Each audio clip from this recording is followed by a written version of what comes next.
skit or what, because they just said the last minute, hey man, we're bringing this guy on. He's got this song, it's viral. You got to hear it. Okay. You know, we want him to come on there with you if you don't mind. And it's a weird thing. It's not like I'm gonna be like, well, no, I don't want this nigga on the show when I'm there. I don't know who he is, and I'm not a diva. Right. Yeah. I said, well, if that's what y'all feel like y'all need to have on the show, then okay. What did you? So there he was. Yeah. What did you expect? Did you expect him to be like that, or no? They thought. Listen, he said no. I did not. Let the record reflect. Yeah, see, I don't know what's the best way to say certain things, but I know this. Okay. I don't technically watch Fresh and Fit like that. I just don't. I don't watch very many content creators. I actually don't. I say very many, and I say that loosely. I don't think I watch anybody. Hold on, Tommy. Are you telling me? Hold on. Before we go any further, are you telling me you don't know who I am? No, I know who you are. I think the first time I knew who you were, though. I mean, that's what Mark said. I know who you are because I met you. Right. So I knew who you were. Right. But the first time I knew who you were was the day I met you when we were doing Fresh and Fit. That was the first time I knew you were. Yeah, that's right. There you go. Because the one thing I don't do is I think if I watch people too much, mm-hmm. and I think that would be my criticism of the Red Pill community. Oh, but I guess if it is a community, y'all would repeat each other. Yep. But y'all repeat each other. We do. It feels unoriginal. It feels like everybody says the same thing. They say it the same way. Okay. And some of it starts to feel cultish. And like people will ask me, they say, well, you're Red Pill. I thought you were Red. I said, no, I'm Jesus. They Christian. It's the only way I can describe it. I say, I'm Jesus. They Christians. I don't really know what it is. I didn't say do this when I started, but after they crucified me, well, they did what they wanted to do, and I ain't there to stop them. You know what? It's interesting, Tommy, and I think a lot of people do not realize this. Is Kevin Samuels really he really used a lot of your talking points. And I think the reason why he was able to have such a far reach and blow up is because and look, it's always been my assertion, Kevin Samuels is just the polished version of Tommy Sotomayor. He's literally you in a suit who said exactly what you said. He just did it a little more civilly. What is that your assessment? Okay, all right. Yeah, 100%. He used to come to the comment section. Mm-hmm. Used to email me wanting to dress me. Oh wow! He wanted to do me like Madonna. He wanted to dress me up. And there's nothing wrong with that. Hey man, I mean, look, I don't look. You see how I look. Right. I need somebody to dress me up. I don't look good. There's just things I don't do. I'm just a poor man as far as like I do the basic. I like electronics, but other than that, I don't dress very well. My daughter laughs at the way I dress. Everybody laughs at the way I dress. Dressing has never been my thing. Okay. Aesthetics. When I do my shows, I always had great mics because I came from a recording background. Oh wow, I did not know that. That's why I got all kind of music that I've been people were buying my music, and I made that music in my 20s. Wow. Wow, so you've been around. Listen to it now. They buy it off of the Bandcamp, but it's music I made in my 20s. I had all kinds of expensive ass equipment. I had my own studio in my own home in my 20s. God damn, Jesus fucking Christ! So while everybody else was struggling and trying to use YouTube, which I now don't knock that either. No, of course not. You make your money where you make your money. But I had mine. I didn't come into this game looking to make money. Okay. I had it looking to make a change. That's why I said I was Jesus and everybody else Christians. So even though you're Jesus, so basically, as far as dress was concerned, Kevin tried to dress me like, nah, man, I'm the nigga that shows up to a black tie. Hell, he did it to you too. He says, I'm that nigga. But see, he actually got me. He convinced me. I got a couple of real nice suits and everything like that. But you strike me as the type of nigga that'll show up to a black tie event in a Thundercat shirt and be completely comfortable with that. Well, yes. Now, I do have a bunch of suits because I tell people when I worked for IBM, I had a bunch of suits, but it's just blue and black. Sure. Right. I did buy because they don't really play. They're cookie cutter. But then when we went out on our own and we did Headhunter, I would have, you have to meet with certain board people. So Sure, I would right. have suits where you meet with them to try to sell you on the idea of you guys need this service of where we can provide to you guys these candidates. And they were like, what the fuck? So we were trying to sell them that this was a thing, and now it's a thing. But so I always had suits. So that's why when I went on the road, I had suits. But I hate suits. It's like it's so I like it for a day. Sure. But I don't like it for a lot of time. To me, dressing up is like caramel on ice cream. Oh, it's good for a little while, but if you eat too much of it, it's just too fucking sweet. That's right. And like, who the fuck eats all of the caramel? I don't know that nigga. Nobody does. Nobody does. Your analogies, I swear to God, your analogies are spot on. That's why I think we're almost like the same person in a lot of ways. But you just said something that I had no idea that anyone knew about you. If you would, give me sort of the Reader's Digest version. Who is Tommy Sotomayor, and how did you get to where you are now? Like, basically, you're so radioactive. You're shadow banned on niggas' cell phones, man. Like, so tell me how you started, what gave you this idea, what your thoughts are in the Black community, and what really sort of prompted you to really start speaking the truth into what the Black community has become. Well, I was always known as, from high school, especially in college. Okay. I think that's when I really found my voice, because I didn't have any parents around, because my mother and father were pastors. Oh, wow. So, yeah, I didn't have a real voice like that. I knew things, but I would always, when I was a kid, I would get slapped for saying shit out of line, but I didn't think it was out of line. Sure. And I was just observant. Right. And so I would say, well, that doesn't make sense. And so once I got to college, like, there's nobody to slap me in the fucking mouth. I can say these things. So I was saying them then. And I remember a friend of mine, name was Deja. She said, you know how to talk your way into some pussy and talk your way right back out of it. Damn right. And what she meant was, I realized as I got older, what she meant was, I'm not willing to say what women need to hear, right, in order to sleep with them. There you go. I will say what women need to hear, and no ... I'll just say that's what they need to hear. Absolutely. If you say something stupid to me, and we could be getting ready to get into bed, or we could be in the bed, I will say that's stupid. And any woman that's ever been with me will tell you, I tell them that. I don't try to, I'm not mean, no. I never thought I was mean. And this was prior to all of this shit that they got now, where you can't say this, you'll get canceled. So I was able to speak this way. And I had my grandmother, which is why I quote a lot of things. My grandmother was really difficult on Black women. She felt like where they were versus where they are was a complete drop off, like a cliff. She the one who gave me the saying where I said, it's two places that you'll end up if you end up dealing with Black women, in hell or in jail. Oh my She gave me that. Oh, Jesus. So it appears that your grandmother put you up on game from a very young age. Yes. Wow. Yes, she was. Wow. Because I was the simp du jour. I thought my mom was telling me, save these hoes, because she was out there and she needed to be saved. Oh my God. She had kids by different men, and she got a man to marry her. There you go. God bless his soul, even though he's still alive.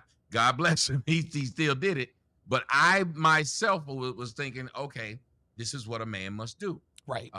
Bad Black men knock Black women up, leave them with babies, and the good Black man comes in and saves them when they're old. Right.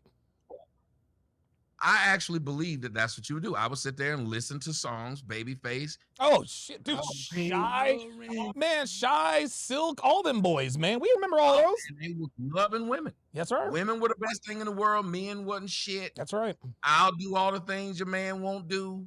That was what it was supposed to be. Joe. and then I got hit with reality that these women were using men who felt that way about them. Wow. That men who felt like, oh, I see you've been hurt, let me fix it. Well, they didn't like that guy. Right. They actually liked the guy who hurt them. That's right. That's right. And I was like, damn, so that's a thing? So the guy who hurt you gets more respect than the guy trying to save you? And so I started speaking on it. It was easy for me to speak on it, especially in college, because a lot of people like to hear, because I say things with a lot of humor. Sure, of course. So that was always where I came from. I would say things with a lot of humor, and I've seen what a lot of women had did. I've seen a lot of people get murdered due to what a woman said Shit. that wasn't true about someone. Man, oh man. So at that point, okay, I felt like I had my own little thoughts and shtick of what it was that I had to say. And people laughed at a lot of shit that I said. Then when we got out, I ended up, one of my friends, I talk about him all the time, my friend Tyrone. Yeah. He hooked me up with a job at IBM because he got that job at IBM. Oh, nice. Okay. So I knew nothing about IT. And as we got there, what the next thing we did was we formed a little group, and we were hiring for IBM, and we realized, well, the one thing that these people need is they need candidates. Right. Yes. We now have all the candidates because at IBM, most people wanted to work for IBM. Right. So what we did was we started taking those candidates and creating a database with them. Oh, this was the headhunting part. This is the headhunting part. Yeah. So when we created a database with them, we created a database. We weren't supposed to do it because we were under these NDAs. We were under all kind of damn contracts. Didn't know anything about them, where we couldn't share any of that information. We didn't know. We thought we could just start telling those people, we'll represent you, because IBM was charging like 30% to these huge companies, which was a lot of money. Yeah, because if the guy gets paid $150,000 a year, you got 30% of that. Yeah, you got 50. Yeah. So what happened was, what we would do was we'd say, go back to the same company and say, you used to working with us. We've started our own company, and we'll give you that same candidate for 15%. So we drop it in half. Oh my God. Wow. And so as we started doing it and started collecting all these people, we had this database. We had to build this database. And we were like, well, even if we can't sell them to people, we can sell them access to the database.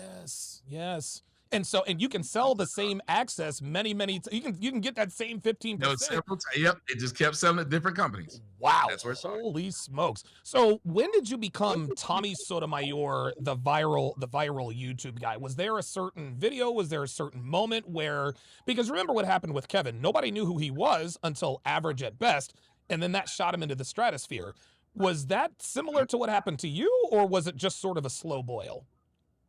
I started off in 2009 on something called Blog Talk Radio, and on Blog Talk Radio, the girl I was dating at the time, she liked what I was doing so much that she would start taking clips of it and put it in on YouTube. Wow. One of the first clip that went viral was 2011, 2012, and it was called "The Type of Black Woman Everybody Hates." Oh. And they put it on. It went, basically, I didn't really know much about YouTube, but I did know about World Star Hip Hop. And you learn now. World Star Hip Hop. Literally almost every other video I made was on World Star Hip Hop. They just kept putting it on. Wow. And I was talking about the same thing over and over again. I've been talking about it for years. My issue with black women is the shit that they were doing in public, the shit that I saw them do in my family. I wasn't even talking about random black women. I was talking about a lot of black women in my own damn household. Oh my God. So that's why I didn't understand what they were saying. I grew up in a household where half of the black women were civil and half of them was civil. Civil and civil. Now check this out. You low IQ niggas have no idea what just happened. Half of them were civil, half of them were civil. Read the book. Let me ask you this. I'm estranged from my mother right now because of the things that I talk about on here. And not unlike you, I had sort of the same things happening in my own household. Now, in their defense, I love my mother, love my sisters, and so maybe I shouldn't have been as forthcoming about what my sisters got up to, but I think that it to me, it takes a different level of intestinal fortitude to be able to come on here and say, hey, look, this is the way women are. Just because these women are related to us does not make the truth any less true. So talk to me about the way your family, immediate and extended, has reacted to who you've become in terms of, like I said, basically you're kind of like the, it's almost like Kevin Samuels was Apollo Creed, very, very polished, very, very, very slick. And you're Rocky Balboa. You're sort of a kid. You get in there, you got the puncher's chance. What is your family's response to what you have become? Well, I remember my mother said, why do you talk about single mothers? I was a single mom. And I was like, well, am I lying? Answered your own question. Oh, man. I had a cousin try to fight me, a girl cousin, who I had treated like a queen. She was born when I was 16, and I was so close to her that they used to call me her father. Wow. That's how close I was to her. Oh, man. I did not know she had that kind of beef with me. She came on my house for Thanksgiving. Come to find out, I only came over there because everybody else came. I'm like, you say that you're a coon. Now, this girl's 16 years my junior. Yeah. Oh. Saying this to me. Yes. Knowing, first off, that the black people in our family and around the neighborhood call her a white girl in a black girl body because she's well-spoken. So they all do that whole, let me overcompensate so you don't look at me. There you go. It's like how the main people who call me crispy are people a couple of shades lighter than me. There you go. Because they have already experienced being made fun of for their skin color. Ooh. So they want to find someone darker than them. God damn. Everybody who's bullied want to find somebody else that they can bully. So when she stood up there and called me that, and I said, there's nothing about you black or pro-black. Nobody expects it, but there, here you go. And you said to me, and my own aunt had to tell her, is your name bitch or black bitch? That's not what I called you. So if he's saying that on the show, how would you say he's talking about you? How would that offend you, but you ain't going after no rapper? The rappers say it.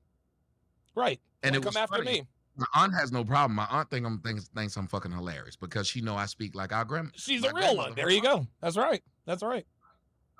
My mom got to the point where she was like, you know, because she's Christian and all that, she was like, you cuss and all that, but she likes watching me on television. I guess it gets to the point where you get to brag and tell people, hey, my son's on That's TV. my baby on TV. Goddamn right. Right.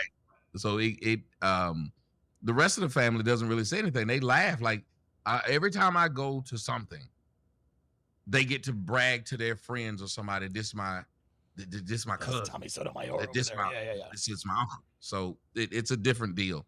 But those are the only two problems I've ever had with it. Okay. Before my grandmother passed, she had no problem with it. She used to just laugh. Because she was like, I know where he got it from.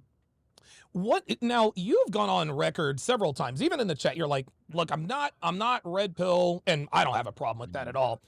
What are your main contentions with, because I've got contentions with this community as well as anybody. What are your main contentions with the red pill? And because you clearly espouse a lot of red pill axioms and ideas, but you don't consider yourself to be red pill. So take me through your thought process in terms of letting people know, hey man, like I'm speaking the truth, but it's not exactly red pill. Well, that's why I said I'm Jesus and they Christian. Right. Jesus wasn't a Christian. Right. Oh, that's right. That makes sense. These people didn't exist prior to me. They saw what I did and then start picking and choosing what they wanted to out of it and then bastardized it, like the person in the comment section said, Tommy's a simp. Yeah, right. So you're going to use my word against me because y'all niggas wasn't using it prior to me.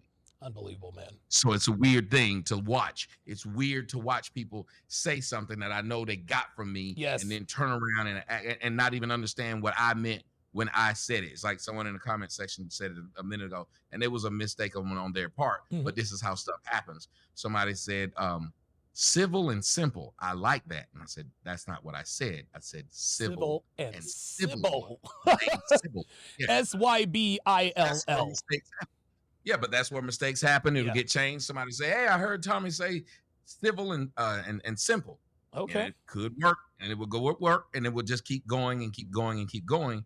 And what'll happen, that's what I believe happened. I watched some of the stuff. Like when I was watching you, talk about that guy, there was so much that you were saying that I kind of disagreed with. Sure. With the way I looked at it, I said, I can tell him and this Marquette guy must be friends because everything Marquette is saying, you were laughing at, and I was like, that's not funny. He's just being rude. Right. But I get it. Y'all think that being rude, and that's another reason why I could never be like red pill.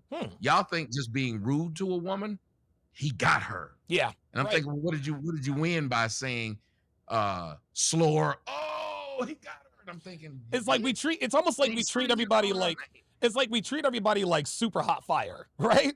It's like if we have these interactions with women, and don't get me wrong, seeing women get dunked on and dunking on women It is a lot of fun, but by the same token, I can understand how that might put some people off, because a lot of people find this community most guys find this community because of sexual frustration, heartbreak, or both. But when they come here, Yes. they're looking for solutions.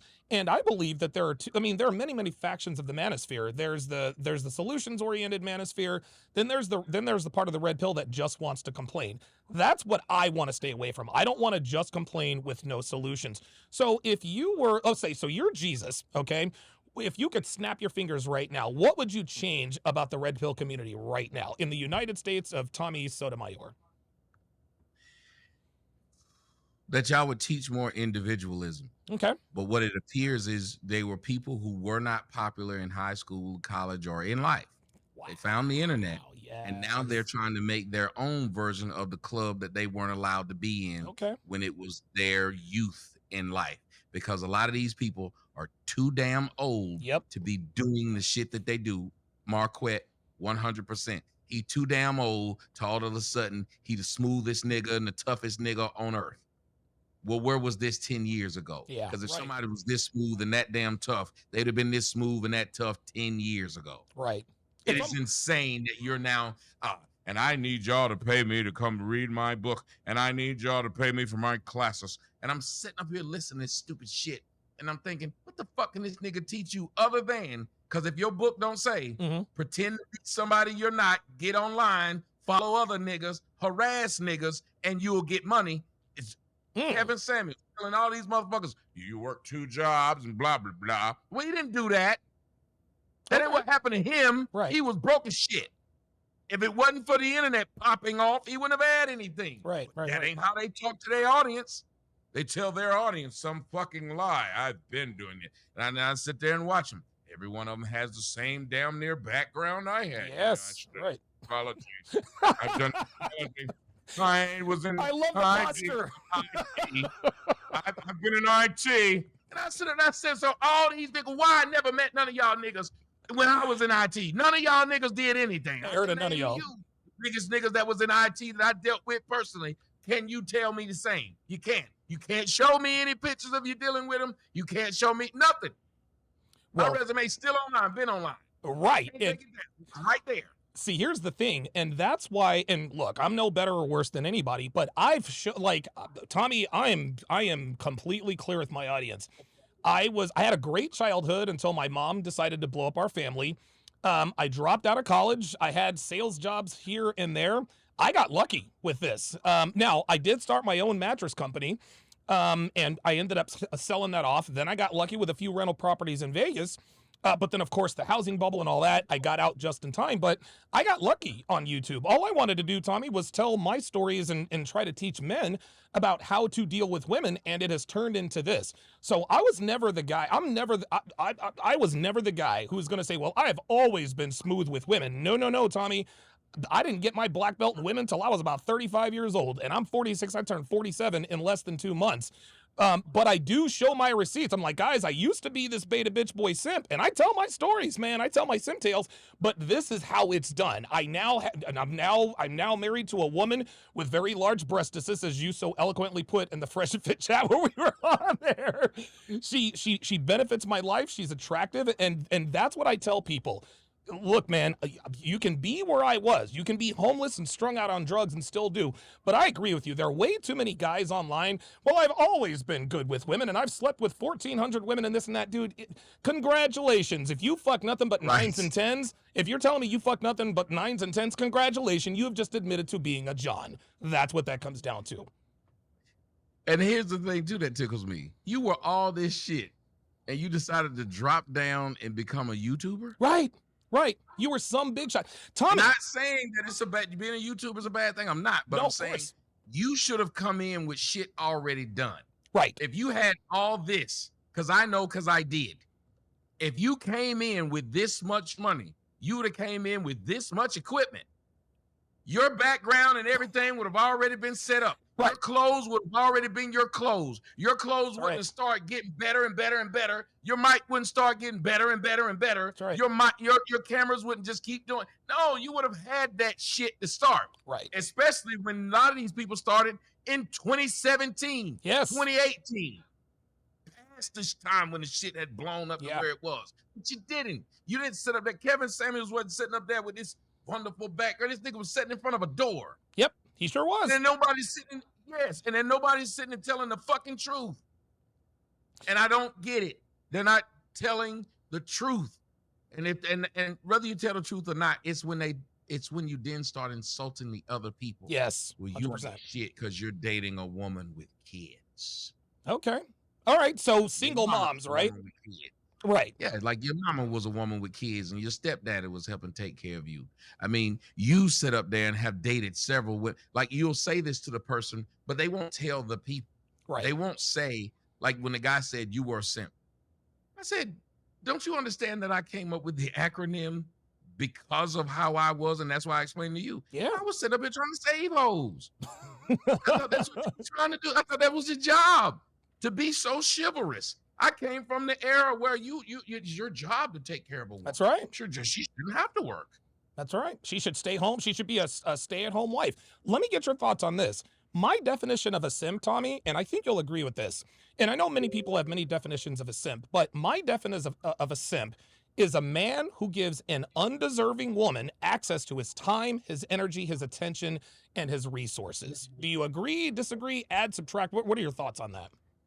Well, that's why the acronym, I said it means someone who idolizes mediocre pussy. Oh, God damn. I've never heard that before. Oh, my God.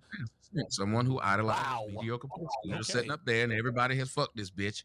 This bitch done, some other niggas, she done fucked after the club. Real shit. But done told you got to take her wherever. And then you want to fight when you find out that the guy fucked her right after the club. Oh, you don't want to get mad at her for her choices. Right. For your choices. You now want to fight this man. Bingo. For what he did that she allowed. Because unless he raped her, this wouldn't have happened. I started talking about that. These men who are running around saying the black woman is queen, right, to be able to sleep with them. These men who are willing to fight other men who don't think the black woman is queen. These men who will run around and tell a man like you, well, you should be with a black woman. I always ask them, I say, well, if you love black women, Dr. Umar Johnson, you love black women. Yeah, you love black women. Well, why haven't you married one, made one honest? Why are you just a baby daddy and not one who loves those same black women you call queens? That should be a red flag, number one. But number two, if you love black women and you like having access to black women, why would you get mad that Donovan is giving you one extra one? Because he could take one, but he's saying, nope, you can have all of them. Why would you be like, no, I need you to fuck one. I need you to that sounds weird, but they sound like their mother. Right. And what they're doing is repeating their mother's talking points. And I started realizing that a lot of what I was doing in life was repeating. I got some old rap songs where I was talking about my dad ain't shit. My mama's a queen. Wow. Okay. Right. Seriously. Tupac went through the same fucking mental gymnastics where he had to realize, wait a minute, my mama wasn't shit either. If my daddy wasn't shit, what was she? I think what you said was absolutely correct, where a lot of men, they misdirect their anger towards other men. So when my woman and I, when we go out to dinner or shopping or whatever, dude, men look at her all the time. They look at her all the time. Some even try to hit on her. I don't get upset with her because they're doing what they're supposed to do. I think men are afraid to be pissed off at their woman for the decision that she made to flirt with the waiter or to flirt with the bartender, whatever the case may be. But I think they misplace their anger because they are afraid of women. What do you say to men? What do you say to men who get mad at the nigga she's fucking instead of being mad at your bitch who fucked this other nigga who's not in a relationship with her? I think that's why I was saying, like, that you don't idolize this mediocre pussy. It's mediocre at best. But you're sitting up here and you idolize it to the point where you hate everything around it because you're afraid of losing access to that mediocre pussy. The reason why I'm afraid to say something to her about what she did, because what if she says, I like him more than you? That's right. That's it. Good. What if she says you a lame? We've all had that fear, and some of us have had the woman actually tell you his dick bigger, he can fuck better, he got more money, whatever it is, you don't want to hear that. So you know what you'd rather go do? Fight that guy. He beat your girl pussy up, so you think you can make up for it for you beating him up. And it don't matter how bad you beat him up. He still beat your girl's pussy up harder than you. That's You just can the bottom put line. him to a pope. His last words would be, "But she sucked my She dick." sucked my dick, nigga. Ah. You see how I'm gurgling this blood? She This was is, gurgling. yo, Tommy, look, she was choking her ass off like I'm choking right now. She was choking on my dick. Like, he's trying to get that nigga to kill him even harder. I'm trying to tell you, yo, this is why we came up with the saying, don't hate the player, hate the game. Like, don't hate the nigga that's fucking your girl, man. Like, you gotta have your girl in check. You gotta make sure, dude, number one, you have to vet her properly. That's the first thing. But then you have to make sure that, I say this all the time, Tommy, women need protection from a lot of things, or they don't need protection from a lot of things, but they need protection from themselves.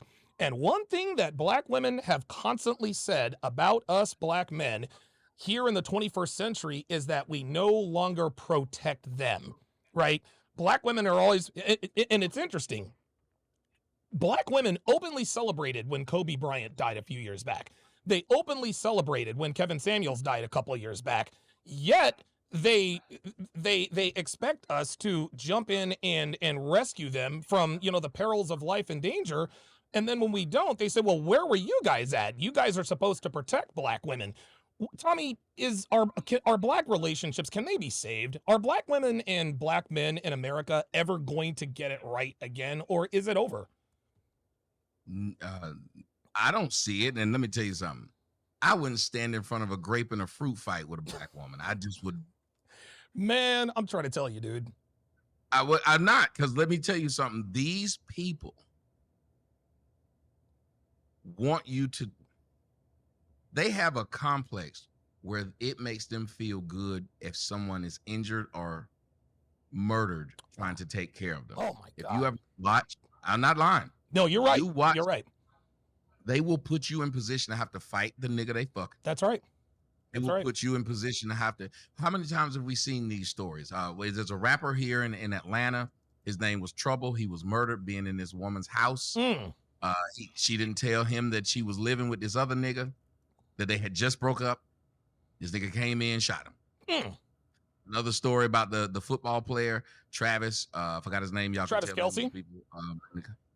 I can't remember, but he was sleeping with this woman. She was married. He tried to cut it off.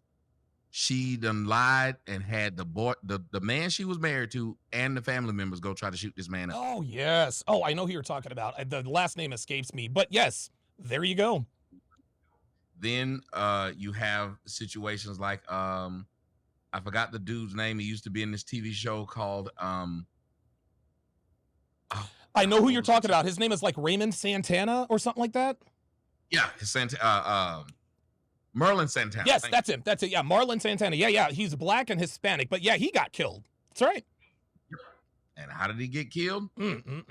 Lied on. How can you do this? How can you sit there and think it's okay? Give me 1 second. Okay. They said his name was Travis Rudolph. Okay. Oh, that's it. Travis Rudolph. That's him. Travis Rudolph. Yep.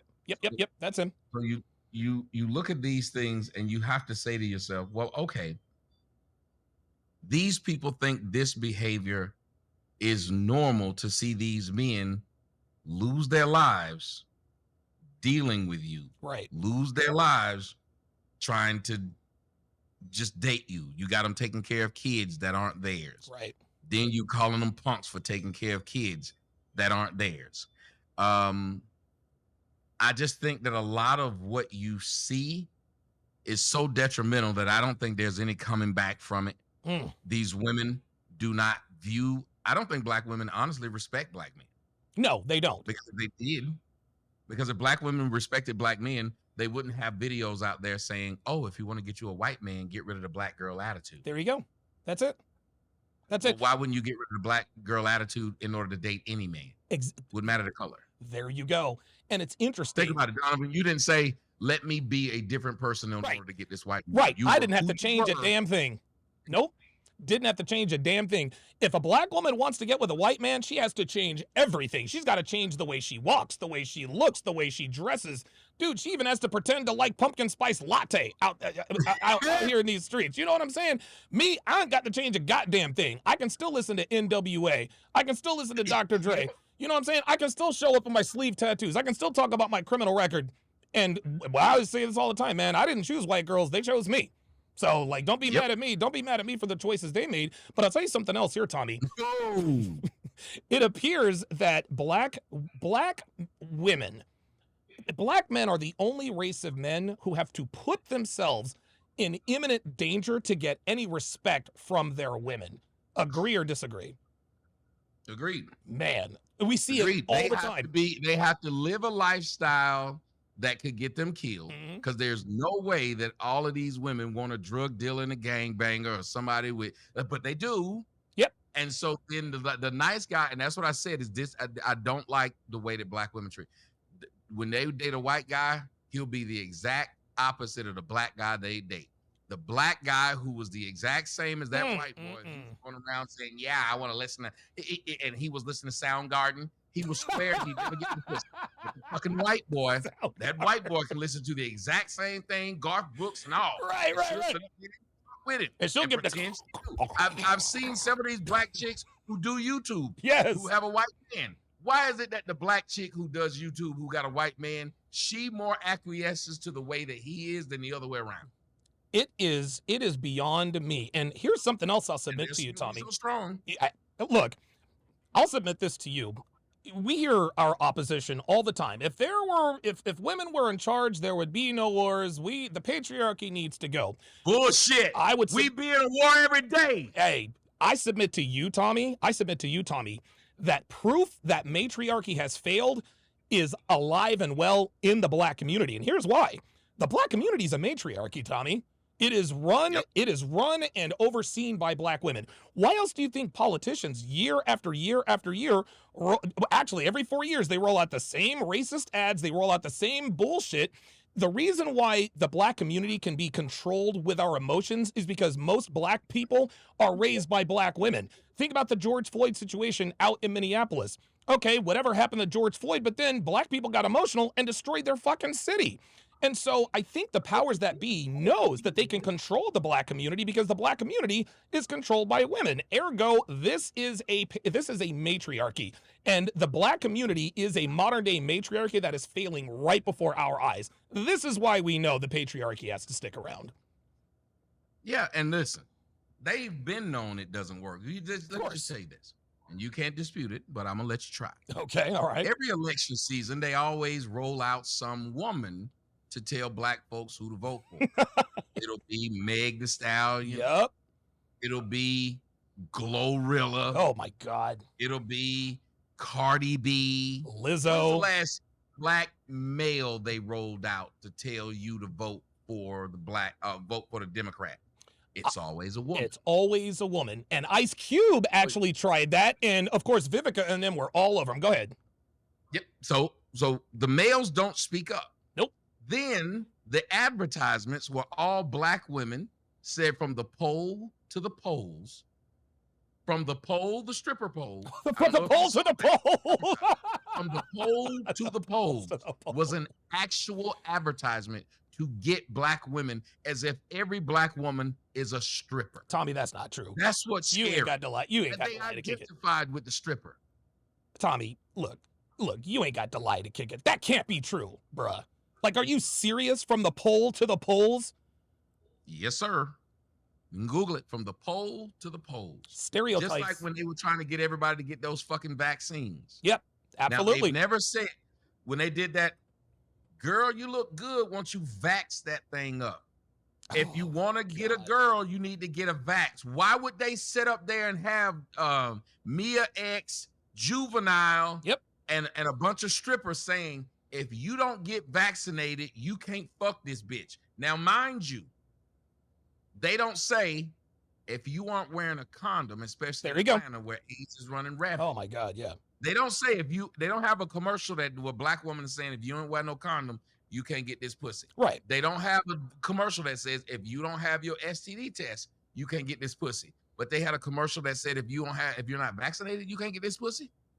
And you mean to tell me they don't understand the power of so the black woman goes, so the black community goes. That's right. And I'll wrap it up with this part. No, you're good. When we're talking about violence and how women say that if they were running, it's mostly white women who say this stuff. Of course. But if they were in control, it'd be less violence. The majority of violence that you see between males that are not in the military is over a woman.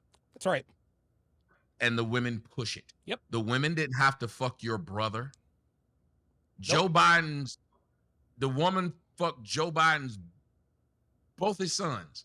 One of the sons died, Joe Biden, and then she stopped fucking him after he, of course he did, unless she's necrophilia. Right, necrophilia, right? Yeah, she went to fuck Hunter, and now she's in the trial stating she's embarrassed because somehow Hunter got her on crack. There you go. So you're embarrassed about that, not the fact that you fucked two brothers. Unbelievable, man. Unbelievable. And you're a victim. He got you on crack. You didn't smoke it yourself. No, he got you on. No, he put a gun to your head and said, smoke this crack, I'm going to squeeze the trigger.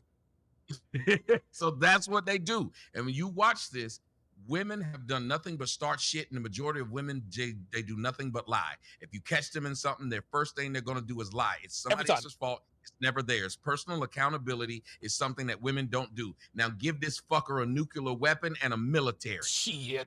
Hell no. They'll blow us all straight to hell. Sure will. And it'll be for the dumbest shit in the world. Oh, yeah. Because she left the refrigerator door open and somebody said that it was her. She want to prove it wasn't her. So instead of admitting she did it, she going to go to war. Yo, can you believe this bitch told everybody in the cabinet that I left the cabinet open? You know what? You know what I'm going to do? You know what I'm going to do? I'm going to nuke this bitch's house. Where she live at? Tell me that shit wouldn't be going on right now. Over some petty shit. Over some petty shit. They'll fucking nuke some bitch's house. Petty as fuck. Oh, my, dude. Petty as fuck. All day long, dude, all day long. And they talk about the fact that we're petty. Now, you and I, we have a lot of things in common. We both can be very petty. We both have our share of haters. Tommy, how do you, and here's what I've learned, and I don't know if this is true or not, but for me, most of my haters are black men. I don't know if most of your haters are black men, maybe they're black women, but most men that put negative comments in my videos and in my chat are black men. Do you have that same experience, or is it a little more, I guess, diversified? It's mostly black men. Okay. Black men, because they're trying to prove something. They're always trying to, like, I heard something, I'm going to let my people watch it today. I'm going to play it back. I just couldn't believe it. It's a black guy was doing a show, and it had like 10 people watching. But every time I see my name, I show up, and I go, look. Okay. And he was saying, he says, I can't believe they had Tommy on their show, because oddly enough, I can be on people's YouTube. I just can't have a YouTube channel myself. I don't understand that. Yeah, that doesn't make any sense. Sorry, I do YouTube videos all the time. Nothing happens. I can be on your YouTube, but I just can't. It's stupid. But that doesn't make any sense. Doesn't make sense at all. So I was on this guy's show, and the other guys were upset. So they said, they were wrong for having Tommy on their show yesterday, because black women worked so hard to get him off of YouTube, and now what you're doing is what did he say? I forgot what that word was. Re-victimizing them. Oh my God. He was dead ass serious. He was talking with the soft voice. He's just re-victimizing them, and they have to sit up and go through this. Imagine how many of them were young women when they first encountered Tommy, and now Jesus Christ, women, they're having to hear him again, just wake up their past traumas. This fool said, "Wake up their past traumas." I said, what in the fuck? That bad that this bitch can't turn me off? She can't hit the X. Tommy, correct me if I'm wrong here. Like, have you killed anybody? Have you raped anybody? Have you? I mean, no. Okay, I didn't think so. I mean, I don't really know why we have people speaking so softly on their moral high horse. So let me ask you this: why is it that you? This is clearly an obvious question, but why do you think you get so much hate from black women? Why? Because if they would actually read between the lines and actually listen to what you're saying, they would see that you were telling the truth. And even if they did, they're not going to acknowledge it out loud or be honest about it. So what is it about black women? It's almost like they are born or trained with an involuntary, it's like an involuntary response to disagree with black men anytime they say anything unflattering about them. How do you deal with that, man? Yeah, okay. Well, let's see. Oh boy. Hey, we're on Rumble, by the way. We're not on YouTube, so let it fly. Oh, yeah. Where's your Rumble at? What's your shout out to Rumble? It's rumble.com/Donovan Sharpe. Oh, and by the way, Myron says, hey. Oh, tell him I said, what's that? Yeah. All right, cool. So okay. So here's my thing. You say you're live on Rumble right now? I'm live on Rumble right now. I'll send you the link. Yeah, send me the link. But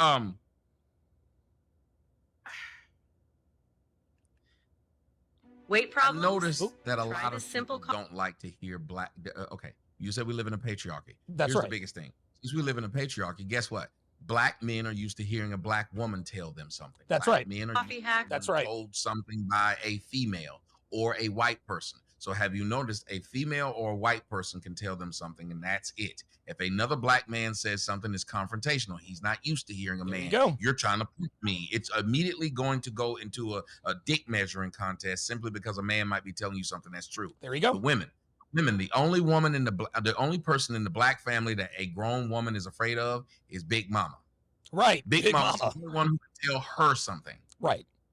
She's the only one, and if you got a black mother like I do, you watched your grandmother turn your mother into a child. It was a weird thing to watch your grandmother say something to this woman who be slapping the shit out you, but when your grandmama says something to her, she cowers, and you think, oh shit. That's why most black kids love the fuck out of their grandma, because grandma's the only person who can trump your mom. Not only that, don't get it twisted. Big Mama is also packing. Like, let's not get that twisted. Hey, look, you know what I'm talking about? Hey, you know what I'm talking about? Look, hey, bro, like you from the A. Tommy, now come on now. You from the A. You from the A. No, you know. Mama used to have 38. You know what I'm saying, girl? Where's my 9? That's why I'm I'm not shooting off these nipples. You always talk about pulling out the 38. I'm trying to tell you, man. The 38, the 9, they got it all. Rumor has it you used to roll with used to have a Desert Eagle sitting on the desk, man. It sounds like you might have been influenced by Big Mama yourself, bro. I don't have a Desert Eagle. Oh, shit. Oh, my God. Damn. Okay. No. I'm what's called a boutique gun collector. That's another thing that I had with these niggas didn't have. Unbelievable. I got the John Wick gun with 2 barrels. Oh, no shit. Oh, I got the John Wick staccato. Bruh, I need pictures of that.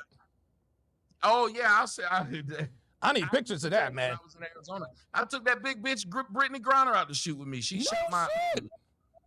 Yeah, we'll put out videos of the celebrities would come out to my house in Arizona and they would come shoot my guns because I had guns that you would only see in movies. Yeah, right. Dude, the fucking John Wick gun, that's fucking gangster. What's Brittany Griner like?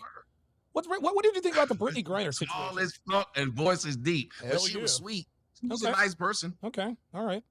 It's just, I mean, it is what it is. She had a little entourage with her. She came and she shot, but her voice is deep as shit. And of course. She's like 6'9". What did you think about her being detained and jailed in Russia? She caught a lot of heat here in the States because of her anti-American, sentiment and, kneeling for the national anthem. What are your thoughts on Brittany Griner as far as, what do you think about her and that whole situation? Well, okay, here's the thing. What, are you hitting her up right now? Be like, yo, my niggas over here talking about you. No, I was trying to make sure I had your link. No, I got you. Yeah, you got it.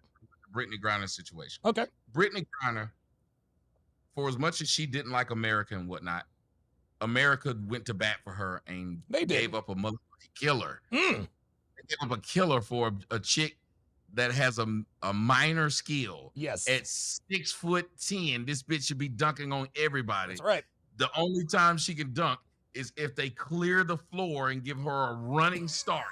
And you got to take 3 steps. And think, how is she not the most dominant player in WNBA history? At that height. Man, I think Russia got her shook, though. I think Russia got her shook. She ain't been the same since she's got back. No, but she had been in the league 10 years before Russia. Damn, that's right, man. She's been like around for 19 a while. years. She wasn't. She's not a baby. She's old. She is in her 30s, isn't she? It feels like she's been around. Ain't that something? Brittany been in the league like Kevin Durant. Damn. Yo, Kevin Durant's a real one. Kevin Durant's another one who gives a little bit. Let me talk to you about this. Let me talk to you about this. While we're talking about Kevin Durant, let's talk about emotions. Okay. Yeah, they talking about he loved his mama. He one of them guys. He loved shit out of his mama. Oh my God, we did it. You the real. He said his mama was the real MVP. Mama, you the real MVP. No, I mean, look, that's not for me to judge. I'm sure Wanda Durant is a very nice person. Not what I would have done, but to each his own. You and I are we're very fiery personalities, right? We're hot-blooded. Chili gets running hot real quick. Just man to man, how do you because I'm still learning to deal with and sort of control my emotions, but how do you deal with it? Or I don't know if you remember this scene in the Avengers. Do you remember, Tommy, when in one of the Avengers, Tony Stark every once in a while would take a stab at the Hulk? Dr. Eric Banner. Nope, nothing yet. Are you mad yet? Are you mad yet? And so finally at the end, he turns around before they're about to fight this final battle, and he turns to Tony. He says, "See, that's my secret." And he just turns into the Hulk. He says, "I'm always angry. That's how I'm able to control this." So are you the Hulk or are you Iron Man in terms of trying to figure out how to channel things? Or are you like, yo, this is the Hulk, and I'm just going to fucking let the Hulk show when it shows and let the chips fall where they may?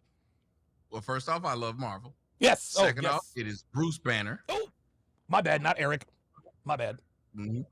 Third off, that is a huge plot hole in the Marvel shit. Really? He says, yeah, it's a huge plot hole. You got to remember, Ed Norton was the first one to That's play right. it, and that's canonized in the Marvel cinematic universe. But for him to say, "I'm always angry, that's how I control it," but then continue to back and forth like he can't control it, he can't control it. Right. You look at it, it's a huge like plot hole with him. But I would say I'm more like how you were stating Tony Stark is. Okay. Like, I'm trying to poke enough people to see if they can get angry to make like the Hulk. If he got angry enough, what will he do? Change. Yeah, that's right. I will poke enough black folks to get them to change. Okay. And maybe the black community will come up with their own version of the Hulk Buster uniform outfit, but that, of course, remains to be seen. Man, we're almost 50 talking about comic books online, Tommy. Look at us. Hey, we're the ones who started this. Hey, you feel me? Our age group and older is the group that made the comic books. Goddamn right. We are that group. That's why when you watch these movies come out, the people were about because we read the comics, and now that what we read is on television, it's just like the same people who read Tolkien's books. Oh, yeah, The Hobbit. Yep. Harry Potter. Yep. Once they finally got they're gonna make a movie out of this shit.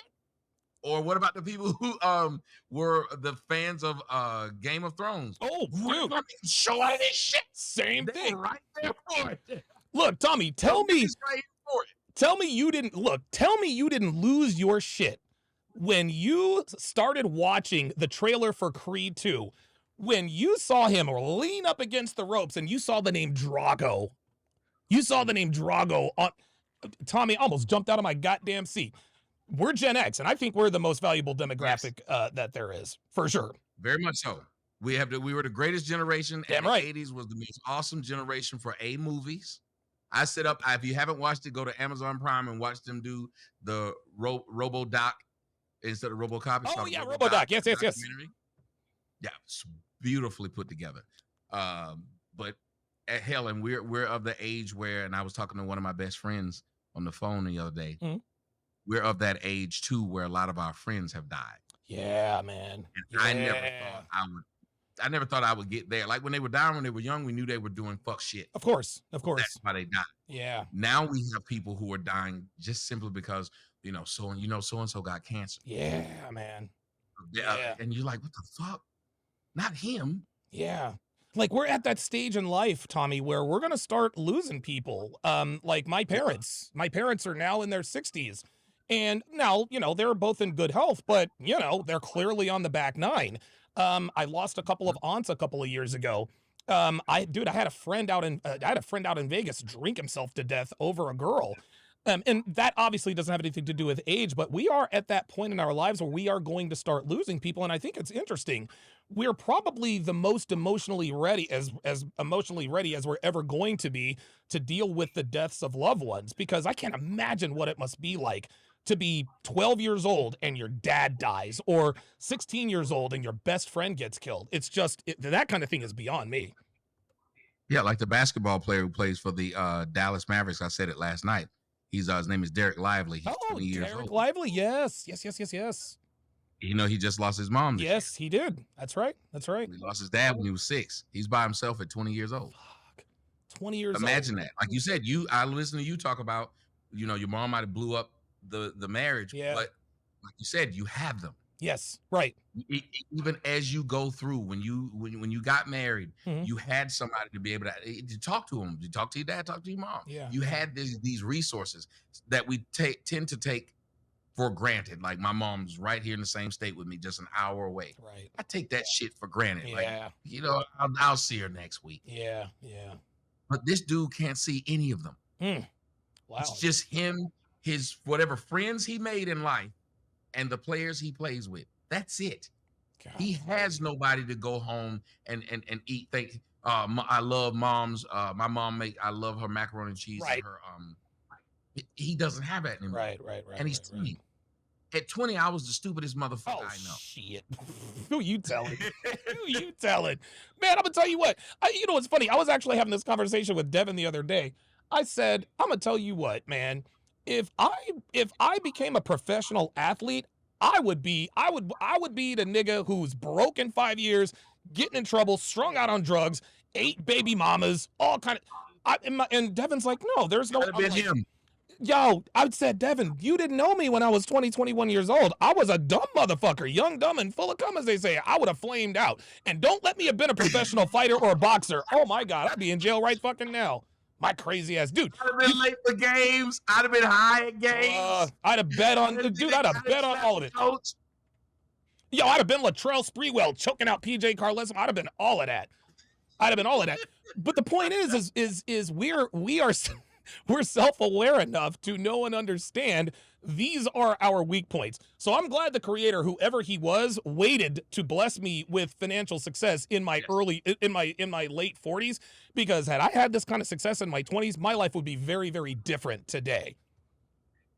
Well, see, and I can respect, like, if you talk like that to your audience. Yeah, of course. That I can respect. Yeah. I'm just so tired of a lot of the other people that I see.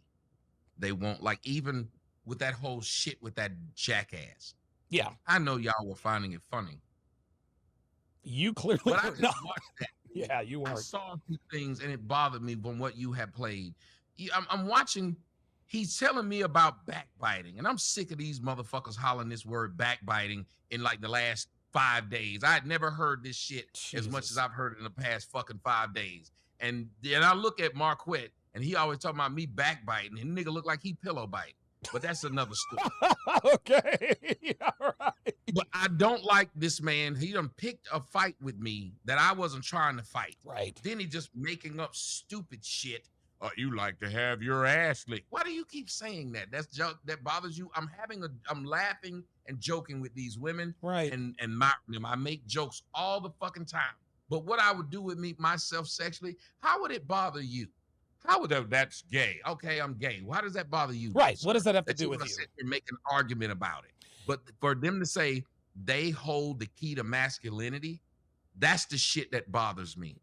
That's the shit that pisses me off. Because he tried to tell you, well, a real man would have done this. And if you were a real man, you would have said something to his face. And if you are a real one, yeah, that to me, look, it's clear to me, Tommy, that Marquette came into that discussion in bad faith, because what he was trying to take you to task for was flimsy. It was flimsy. There was no backbiting. The nigga got up and left, called Myron a punk ass bitch made ass nigga. Then Myron starts talking about him. Then the girl starts talking about him, and then you chimed in. But somehow that's your fault. You're supposed to let these two talk, and you're just supposed to sit there and not say anything to satisfy who? Marquette? So let me get this straight, Marquette. So if I would have sat there and like a little church boy, then we wouldn't have that problem. No. He had that problem because it was you. For whatever reason, he doesn't like you, and that to me was on full display. And look, I don't dislike Marquette, but he was way out of line, way out of line when talking to you. I think it was obvious that this was sort of some sort of hit job, and he just wanted to try to bring you on to make you look bad. I think it was obvious. Yeah, and then you have these people who watch the show live. There's a few of them in your comments. Yeah, they watch the show live. Oh yeah. They didn't have shit to say about what I did. Nope. But now this man Marquette tells them he was backbiting. There you go. And that's why I said they're a fucking cult. Unbelievable. None of these fuckers were making any videos saying I was backbiting. Right. That's a problem with what you said. Nobody said that shit. This nigga tells them that's how they should feel. And now but you said you choke him out. There you go. You didn't say anything to him. Motherfucker, I make jokes about anybody. This nigga was still in there. And if y'all think I'm backbiting him, y'all make videos about me, talk shit about me, and I don't be nowhere to fuck around. I wasn't nowhere around when this nigga was making his video, Marquette. He didn't reach out to me when he sat there and called me a fucking simp in the title, all because I told this woman just because she did OnlyFans don't mean that years later she won't find a nigga to marry her. I didn't say anything wrong. Right. And y'all pussy motherfuckers ain't now one of y'all. As much as I'm around the country, just walking the fuck around. Sure. You know who I don't meet? None of y'all. None of y'all niggas walk up on me. No, hell no. None of this shit to say in the comment section. Yep. I'm right on Instagram saying, I'm right here. Come see me. You got all that damn mouth? Don't type it in the comment section. Come say it to me then. Real shit. You're backbiting. Real shit. You want to know what Marquette... If I don't need the comments, you're backbiting me. It's a stupid fucking thing to say. As if y'all niggas don't go somewhere and you sit there and the boss is saying something to you, or you around the niggas at your family reunion. Right. That's the biggest one. Oh, yes, of course. Came to my house and I'm not gonna sit up there and say, I don't eat Aunt Mary's fucking salad. I don't eat. Right. I don't do it. Somebody said Tyreek did walk up on you. Nigga, you did it. Shit, You right? did it. Exactly. Yeah, they're always talking about what another nigga would or wouldn't do. Yes. Always somebody else. On who another nigga fucked. Well, this nigga walked up on you, bro. That wasn't you, though, was it? And it never will be. Yeah, it wasn't you. You're the one in the comment section talking right now. Tyreek ain't. Nope. And Tyreek had a phone in one hand and a train in the other hand. What was I supposed to do? Punch him? Yeah, dude. See, that's I did the thing. exactly what he did. Tommy. He talked and I talked. He talked about me. I talked about his wife. This is He didn't whoop my ass when I said somebody's wife. right. This one doesn't make sense.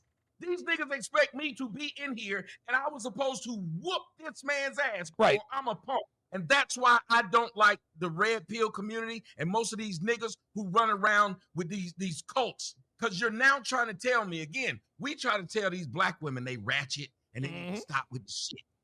These niggas sit up here, their joke is, you didn't fight Tyreek. He walked up on you in an interview with cameras. Oh, And did Jesus what? Christ, I man. can see if he mushed me. I can see if he pushed me. But the fact that niggas I don't know, they're just like women. And let me explain this. I know where you're going. See what the women do? The women are trying to fuck with you to see if they can get you to be pissed. Yes. They're trying to get you pissed, so they'll say shit that they know that didn't happen. Right. Like how he said, you got knocked out on DJ Vlad TV. He know this didn't happen. Right. He know full fucking well this didn't happen because he know me. I didn't know that. He got knocked out. Then he did it with that little pussy nigga that was on the show. Oh, They're Brandon. crazy. Yeah. He Marquette. Oh, I didn't know that. Tell me more. Yeah, that. And he said, yeah, Tommy got knocked out, and his daughter got embarrassed because the kids at school were sending her pictures of her dad doing porn. Oh, good fucking God! It ain't the same for men. It ain't the same for men. And Marquette knows No, that. but this didn't happen. No, that didn't happen. That is a complete lie. Unbelievable. Unbelievable. Never happened. And so he says it, Marquette, Mr. I don't backbite. Right. Really? That's exactly what he did. Literally. Listen, the behavior that he was chastising you for was literally the behavior that he was demonstrating. And here's something else. What Marquette, did anyone who didn't have a problem with how Fresh and Fit went down with you and Brandon Jamal, then now all of a sudden has a problem with it because Marquette tells him there's a problem? Thank you. That's akin to a girl hooking up with a dude 10 years ago, and then she has a conversation about it with someone, had never even thought twice about it. She says, oh my God, girl, you were totally raped. What do you mean I was raped? If he didn't call you back the very next day to check on you to see how you were doing, you were raped. And they're like, you know what? I think I was raped. That's exactly what these weak-ass, I'm telling you, that's exactly what these weak-ass niggas are trying to do here. They let another man put another idea in their head about another man whose life doesn't even affect yours. Yet you're in the comments, blah, blah, blah, blah, blah. And Umbrell, good riddance to you, nigga. I had to get you the fuck up out of here. So no, I get it. I understand what you're saying completely. Nobody had a problem with what you were doing. Nobody had a problem with what you did or said until Marquette conjured something up out of the air. Now everyone's saying Marquette owned Tommy. Are we watching the same thing? That was my point. Unbelievable. Y'all, I sit there, I'm watching the comments live as we were on Fresh and Fit. Oh my God, dude. None of those people said, no one said, Tommy's backbiting. Oh. You know what everybody kept saying? I could tell Tommy was irritated by that. Yes, we were. Irritated. You could. That's all they were saying. No one said this stupid ass backbiting. He made this a fucking thing, and the majority of you niggas who sat up there and followed along with him were just niggas who didn't like me in the first place. Every time. If you do a video right now and say, Tom, I guarantee you do a video next week. Tommy ain't shit. He a punk. Right. You know, like half of your comment section will be like, yeah. They'll do it. I don't know why these grown men, when you ask who dislikes you the most, it is men. I don't know why these grown ass men have such a fucking problem with me. It is the weirdest shit. I ain't never said nothing to him. No. You got knocked out. What happened to you up in Harlem? That white girl you was with left you. Like they say this over and over and over again. Shit that happened years ago. Shit that happened 10 years ago. People still get on me. You're still upset about what happened with Amy. Nigga, that was fucking 15 goddamn years ago. What the fuck is wrong with y'all? Tommy, I've never understood. I have never had the desire to unprovoked to go into somebody else's comment who I don't know, who doesn't know me, and talk shit about them. It just doesn't make any sense to me. And I've heard this a lot, is hate only comes from beneath. And it's funny, a lot of guys who are our fans, shout out to them, they say, you can't feed the trolls and blah, blah, blah, blah, blah. And they're 100% right.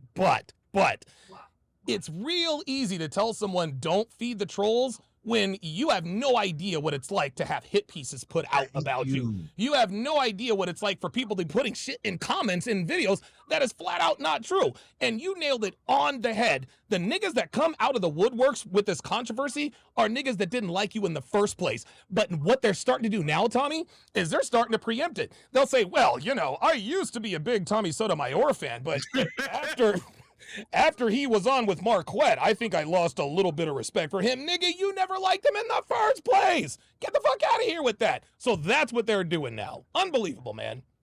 I need you to be my damn PR man because I don't say it well. I get emotional because I was raised by a single black bitch. So therefore, I might act that way.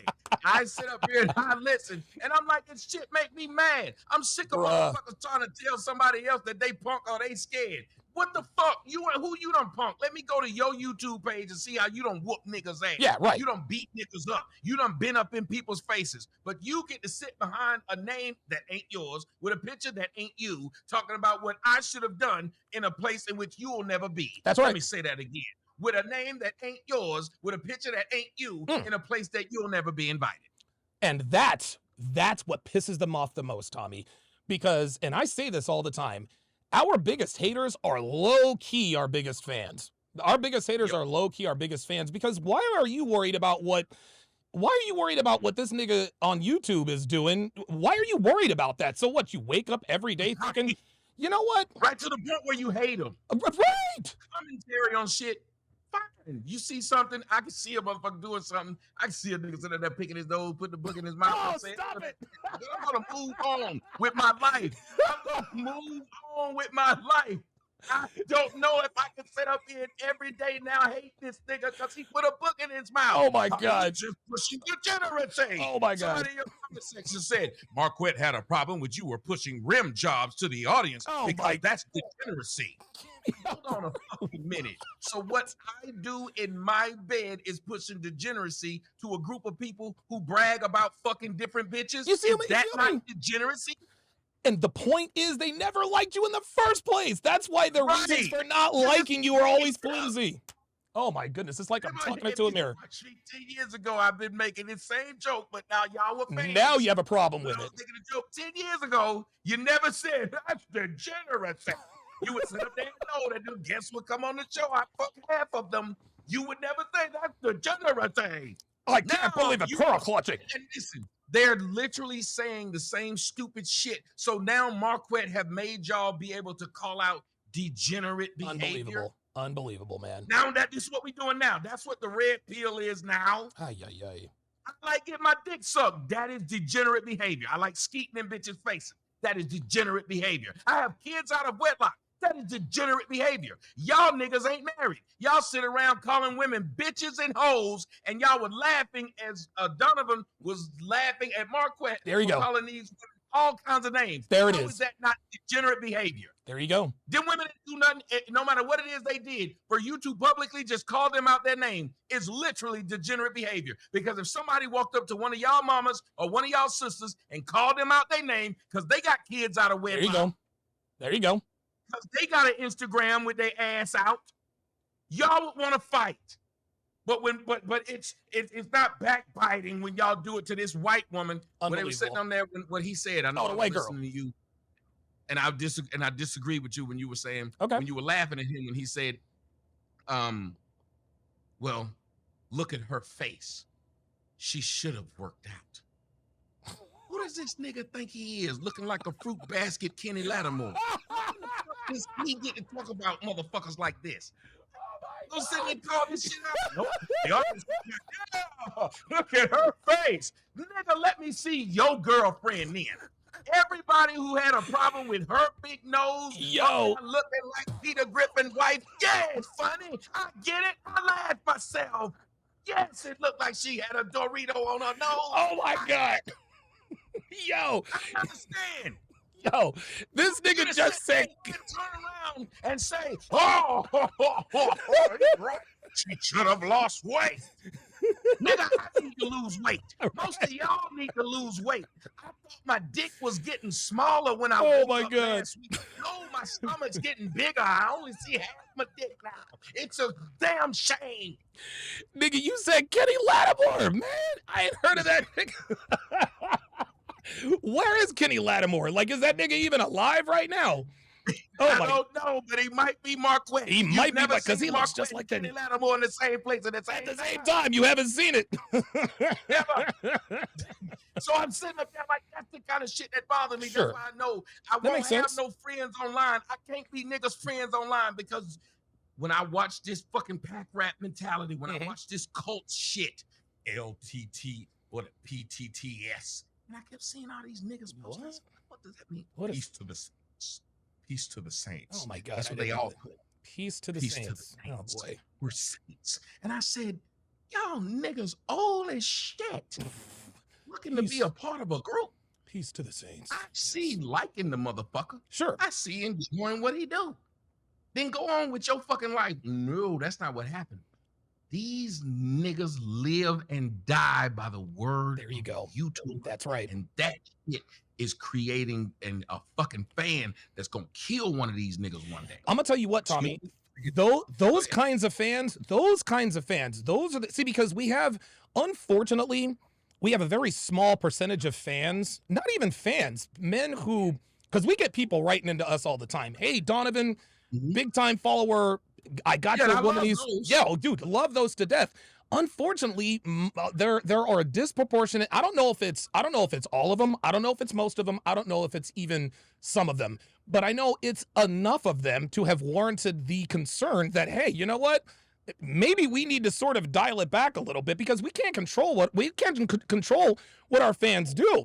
But Dude, a disproportionate number of fans are a little bit spurgy, and I think that we need to admit that, hey, we see a lot of that in the comments. You're like, wow, this dude is a fan, but like, are you really about that life, or are you just in here just masturbating to the red pill all day? Ooh. They call that red pill masturbation, Tommy. That's when they do nothing. They don't do anything in their lives. All they do is watch red pill all day. They're in people's comments. Bitches ain't shit. She's not yours. It's just your turn. Don't believe what she says. Get your passport, blah, blah, blah, blah, blah.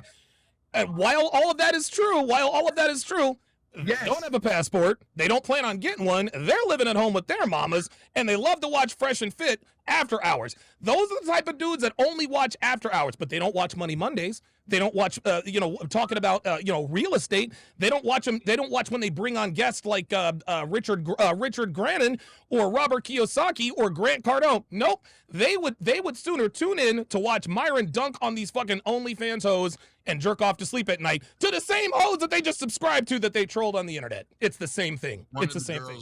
One of the girls who I was on the panel with showed me after the show. Ooh.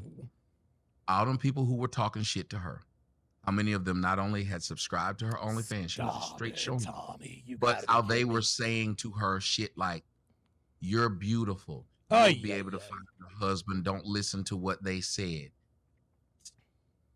But y'all was in the fucking comment. And here's the thing. Unbelievable. Them women, I'm going to make this because like I said, I'm cool with Myron. Sure, yeah, of course. But let's be cool. Those women don't come on that show because they don't get subscribed. That's right. That's right. They would not show up on that show if these niggas weren't subscribing to them. Yep. They don't come on there because they want to just get cussed the fuck out. That's right. They don't come on there because it's embarrassing and it changes their life. They come on there because they get subscribers on Twitter, because they get subscribers on Instagram, and because they get subscribers on OnlyFans from the same son of a bitches who sit there and talk cash shit the whole damn show. And that's why I can't stand these niggas. So when people ask me, are you red pill or you MGTOW, that makes sense. I say no, because I would have whooped them niggas' ass back in high school. Okay. I don't like them niggas. They were silent when I was in college. Right. They weren't talking. They don't even have their own words. That's why when we say something, these niggas repeat it like parrots. They go from bit to bitch. Saying the same fucking thing they just heard. That's why when that nigga said it to me, I said, nigga, you said I'm talking to the nigga who created the word. You're right. You son of a bitch. And that bothers me. You gotta have your own fucking mind. Like you said, you sit up here talking to every woman like how you saw me talk to a woman that was on show, but you forgot that the reason I was talking to her that way is because she did something specific. There you go. See that? I didn't just go the fuck off because I just hate hoes. I like pussy. Right. Y'all talk like pussy ain't fun. Oh, it is. It's a lot of fun. It's a lot of fun. Yes, I don't like the dumb bitch usually attached to the pussy. That's usually what. Look, I love pussy more than I hate hoes. Look, I hate hoes. Like, please believe. But hoes got pussy. So I can't really hate hoes. It's kind of like God fucked us over in that way. It's like you love these bitches, but then you sort of hate them, but you love that you hate them and hate that. Oh my God, it's a mind job. Let's go ahead and round 30. Hey, I like money, but I ain't working. You feel me? Exactly. I like money. Money is to working like hose is to pussy. You don't like doing it, but you like the end result. Lesson learned. Lesson learned. I know wish they would understand that. And that's why I think I'm hard to talk to. Sure. Because they want to be a part of a cult, and I don't allow a cult. If you watch my group of people, these people watch me. They rarely go watch other people. Huh. They watch me. They go to work. Okay. They watch me. They don't come try to tell me, so-and-so's talking about you. You should go over there and start with them. You know how many people came and just told me, people I'd never seen, Mark, the saint and the sinner's talking about you. You want me to go argue with another man about his opinion of what my manhood is. I'm supposed to be offended that this man thinks I'm less of a man because I didn't sit there with a dude that now when they're on the show, and you know what's funny? When you watch that interview, everything I said about him, he said about himself. Yes, he did. So I was 100% right. He did. No, listen. What the fuck is the beef? Oh, you didn't say it to his face. You can sit up there and look and see this nigga with his leg gapped open like he's trying to get fucked while in the car for 4 hours talking to another fucking man. That's problem number one. You're see how he had his leg Yeah. open? That was just, I don't know. It was a little weird. That ain't manly though. It was a little, yeah, right. But you sitting there, you were backbiting. You were absolutely yes, holier. Look, man, I don't and let's you know what? Let's do this. Let's round third and head for home because I know you've got other places to be. Let's talk about Brandon Jamal. What are your thoughts on this whole Brandon Jamal single mom song? What are your thoughts on this whole movement? Because Brandon clearly is getting his 15 minutes, and that's okay. He deserves it. He made a viral song, but it appears, at least in the early onset, he was not ready for this level of fame or reach. So what are your thoughts? Is what I said. Oh, okay. Well, there you go. Well, share your thoughts on Brandon Jamal. Like, where do you think he goes from here? I sat there very calmly, and for him to even say, yes, you did. Yes, you did. I sat there very calmly, and I said, you can obviously see this is somebody that has not been used to attention. Right. They're getting it for the first time. And when they told me, because I kept saying, everybody kept saying, young man. Right. This nigga 36. Yeah, 36, man. He acts like everyone ain't taking because he too old. Oof. Shit. Oh, shit. This nigga can run for governor. He can run for president. He can run for president, not governor. Hey. See, now we're getting political. But you're right. No matter how old you are, if you're not ready for that level of stardom, you're going to start acting like this. Yeah, it's the reason why within 5 years, people who win the lottery, the majority of people who win the lottery go broke because they did not have that level of money. And yet you will not have the level of acumen to deal with that. There you go. And all I was pointing out was, as I'm sitting there, I don't know what they're doing. I don't know what he's doing. Right. And at a certain point, I didn't even know if it was a skit or not because it was so over the top. Yeah, it was. And that was stacking the diapers. I said, you can tell that he probably suffering from ADHD. Because even when he said, why are you letting these bitches talk and not me? Nigga, you the only one been talking. Bruh. Oh my God. And he doesn't have to raise his hand. You need? Dude, he is, I don't know, man. Look. I don't want to kill the guy because, I guess I can identify. I don't know that I can identify with him. He's a young brother. And I try not to go in on people, like that. But okay, the guy had a viral song, man, and I just don't. And listen, far be it from me. More people know who he is than people ever know who I am. But if I'm his PR guy, I'm probably advising him. Okay, BJ, here's what we need to do. You need to take maybe a week off, stop going on all these podcasts, and maybe try to come up with another song and do some more collaborations. Because it's almost like he's fumbling away the bag. Like he's talking shit to Fresh and Fit. He said, oh, this is a shitty podcast. Dude, Fresh and Fit's the #1 men's podcast in the world. And now he's made an enemy out of them? So I just think he's going about this all wrong. If you were Brandon Jamal's, let's say you were his older brother, and your younger brother was Brandon Jamal, and he's, everything that's happened to this point, what would you advise him to do at this point, Tommy? Okay, so first off, I try to tell people, y'all crown people way too quick. Yes. Woo, yes. Like people love to tell me, oh, Kevin Samuels was greater than me. I said, Kevin Samuels did it for 2 years. I've been doing it since 2011, 2009, Woo. If you count the block. I think I like my longevity. I think I do. But I get it. We are always looking for the new, fresh thing. Of course. That man had a viral song. Y'all don't know if he was crazy, a child molester, or nothing. Right. Y'all just immediately said, he knows all. Yes. He's the Svengali. Yes. Like, oh, how did he come up with this? He must be the greatest thing in the world. Right. So what he should have done, and again, if you don't know how this stuff goes, it can just as quick as the fame came, like easy in the lottery. Easy. It can go. It can go just like that. It'll be another viral moment that'll people will say, and they'll forget about him. Brandon who? Yeah. Somebody else. Yep. I would tell him, and I even invited him to come on the show since it was so much beef he had with me. Come tell me that shit. Yeah, right. You don't have to tell Marquette, and I damn sure ain't gonna let Marquette put up there and keep getting cash apps after you done. And I told him when I finally got the email 2 hours after he told me he was starting the damn show. Of course. But I said, I'm not coming on your show after you done disrespected the shit out of me. You think I'm gonna come on there and talk to this other man so you can make money? Who the fuck you think I am, a bitch? Because that's what I would be if I done said and came on your show, Yep. let you keep reading these jackass cash apps and whatever, while I'm sitting there, the person you called a simp before, and then even on this show, he sit up there and said, oh, Tommy is jealous of Kevin Samuel. I said, oh, is that right? Please enlighten me. I was like, and then they hate because I'll do something, because if you go low on me, I go low as shit. Somebody told me, you're jealous of Kevin Samuels. I said, no, I ain't. I said, it's something I can do that Kevin don't. He said, what's that? I said,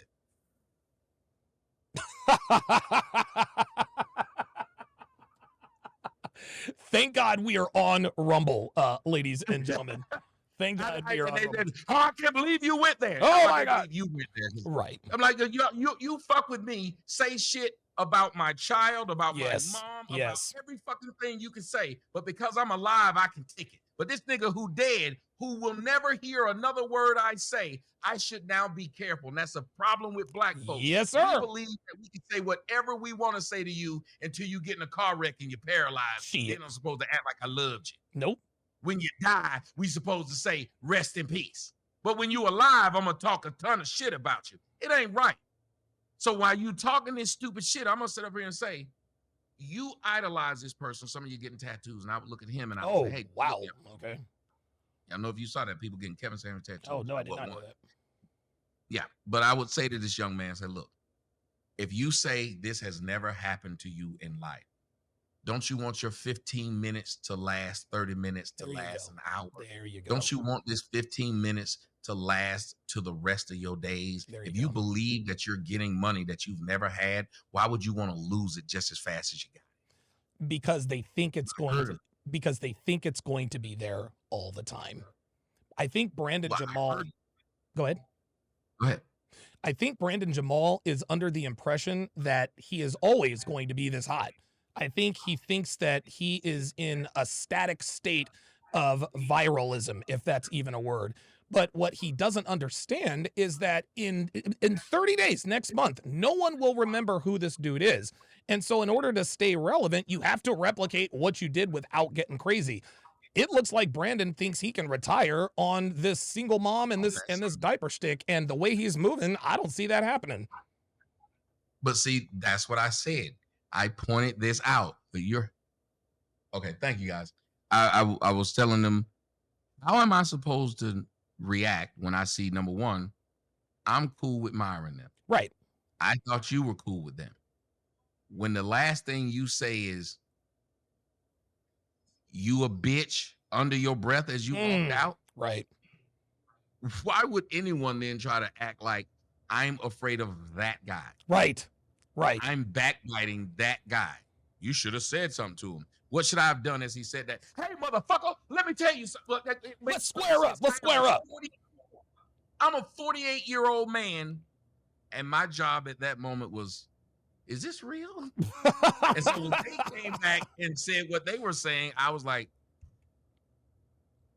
all I can say is this is an example of somebody who never had anything. There you go. This is what there you go. Is real. Yes. This is what this is. He's never had it, and he will fuck it up. As a matter of fact, if I gave him some advice, and anybody who's watching it, and I'm sure you probably understand where I'm coming from. Okay. A lot of y'all have had y'all blessings, businesses, or relationships fucked up because of who you hung around with as much as your own decisions. You decided to still be cool with somebody who doing stupid shit, and you lost out. You didn't get a job. Look at Puffy. Look what happened. Jennifer Lopez walked away from him simply because of the shit. She realized she was involved. He was involved. That's right. She was like, she got the fuck up out of there early, man. The hell, the white girl I was dating literally said, no shit. Black folks are crazy. The people online when they found out was breast done, they were going to she was in this real estate school. They found out they were going to the real estate website saying, "Do you know she's with this guy?" Fucking crazy. She said, "I see why no one likes black folks." Unbelievable, man. They fucked with this girl who did nothing. On my Twitter today, somebody tweeted out a large, bold picture of my daughter with her whole name on it. Because you don't like me, Oh, an wow. innocent child. Whoa, Tommy. Just like Marquette did not tell him, don't bring up this man's child in this interview. You might not like him. I might not like him. Don't bring up this man's child, and especially saying something that nobody can verify what you just said. Because how would you know that his daughter's being bullied by people sending her pictures of her daddy fucking online? That is unbelievable. Why would you even say that? So you mean, and if that's all how you felt, why wouldn't you say Right. he's backbiting you when he's saying that now? He's literally backbiting me now, because when he was Literally. on the panel, he was the man. So you mean to tell me there really are people putting pictures of your daughter with her full name on Twitter? Oh, when she was younger, there was people who. Oh my God, Tommy! Oh Jesus! When she was fuck. younger, like 5, and the people in the comment section will tell you, they used to take pictures of my face and pictures of her face as a child and put them on top of porn pictures to make it look like I'm fucking. Oh, Tommy! No way! She used to have a YouTube channel. She only had it for like a month. She wanted to, when she turned 13, she asked, could she do YouTube? She wanted to play video games. She played Red Dead. She loved Red Dead. Yeah. I went and looked at one of the broadcasts she had. In the comment section, people were writing, how does your dad's dick taste? How often do you fuck your dad? To a 13-year-old girl. Fuck black folks. That is Black folks are the worst, lowest life people on earth, because they claim that they love black women and they trying to protect black women from me. Yep. Yet what did my mom? Yep. What did my grandmother? They sent people when my grandmother was alive. They put out her address and put a profile on I forgot the little profile where you can sell shit. But they put a profile that said, they put her address up there and said, come now. Everything in the house must go. Everything's free. Oh my God, Tommy! There this were cars is lined up around my grandmother's home, and at this point, she was suffering from dementia. Just because you don't like me online. I can't even. And then when I respond to it and make a video and I'm cussing motherfuckers out, look at what he said. Yeah, this is why, you idiots. Just like the car accident. They always bring up what I said to that black woman. Yeah. Never. This black woman hit my car. Yes. Then as I was filming, walked up to me and said, nigga, that ain't what happened. In my phone as I'm just recording, because I was at my car, not hers. And anybody with any common sense would say, if Tommy's just this mean person, why was he cussing her out at his own car? Right. Not at her. Why was she there? Dude, I'm going to tell you what, man. I thought I had bad trolls, but god damn. Nigga, YouTubers showed up at my mother's church. Oh my God. And recorded her at the church. Oh, stop and then came it. Back, I prayed with your mama, nigga. I was just trying to show you how close I could get to your mama, nigga. Dude, I can't. Dude, this is insane. Tommy, like seriously, mentally, like how do you deal with that? Like seriously, how do you deal with that? That like it's very difficult. Half the time you want to hurt somebody. Hell yeah, man. I just had to take my daughter off the internet. Yeah. So like everybody else's kid got a chance to enjoy certain shit and have fun. Sure. She just didn't. So they still fuck around with this child, and she doesn't bother anybody. Even if you think I'm the worst person in the world, don't go after her. Yeah, talk shit about me, right? Yeah. Why fuck around with my mom? And again, I have males in my family. Sure. Notice they've never went after any of the males. No, of course not. Only after the females. With my brother. So if they trying to protect black women, funny that they go after black women. Tommy, I did not know. Yes. So it's one of the most difficult parts of it is, you're sending my daughter's going off to college this year. Yeah. You have to worry about if one of these stupid motherfuckers have raised one of these stupid motherfuckers to try and figure out who your child is, which is why they keep putting out pictures of her. Now, the picture the woman put out of her today was a picture of her. She was 12 years old. So it was a picture of her at 12. Yeah. That's why I don't even put out pictures of my kid. When she graduated, I didn't put out no video or no photos or no shit about graduating. Can't even share that with them. They were putting out her school, the private school that she goes to in Georgia. They were just putting it out there. They want something back. Black people are fucking sick, and these are the same people who sit up here and tell you that white people are wrong. The only reason black folks have a problem with white people because they wish they were white. They wish they were white. I'm telling you, let me explain. Very simple. The disses that black people give each other are the same disses that a racist white would give you. If you call me a coon, that is a word that a racist white man gave black folks. That's right. Not a black original word. No, so that's why would a black person start calling a person the same thing the white man used to call black people? Oh. Again, I get called crispy and make fun of my skin color because I'm black. Right. Why would a black person make fun of the depth of another black person's color, but then get mad at a white person who's obviously way lighter than you? Then they should be able to make fun of your color. If a white person did the exact same thing, if a white person called me crispy black, they would turn around and say, that white person's racist. Yes, absolutely. But you can do it.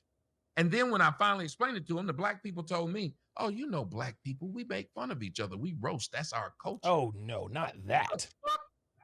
Destroying someone mentally is black culture. I agree, which is why most people try to get the fuck away. Ooh. Wow. Tommy, I'm going to tell you what, man. It's a culture.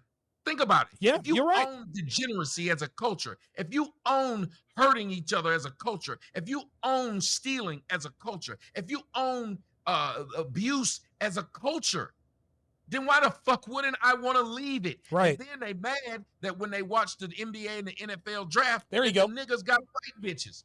Why in the fuck would I want a bitch that's sitting up there with her ass out as I walk across the stage, talking on the phone to somebody else and with somebody else's hand up head looking like this? Jesus fucking Christ, man. Don't even smile. No.